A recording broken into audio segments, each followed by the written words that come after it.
নমস্কার। কবি সুকুমার রায়ের কবিতা খিচুড়ি।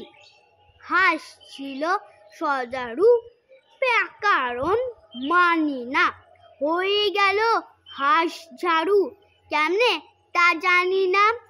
বক্ষয়ে কচ্ছপে বাহবা, কি ফুর্তি, অতি খাসা আমাদের বকছপ মূর্তি।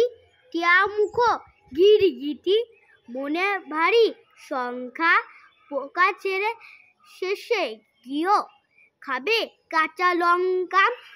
ছাগলের পেটে ছিল না জানি কি ফন্দি, চাপিল ইচ্ছা ঘাড়ে ধরে মুড়ো সন্ধি।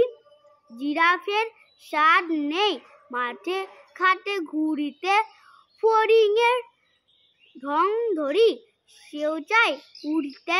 গরু বলে আমারেও ধরিল কি ও রোগে, মোর পিছে লাগে কেন হতভাগা মরগে। হাতিমির দশা দেখো, তেমনি ভাবে জলে চায়। হাতি বলে এই বেলা জঙ্গলে চল ভাই, সিংহের সিং নাই, এই বড় কষ্ট। হরিণের সাথে মিলে সিং হলো স্পষ্ট। নমস্কার।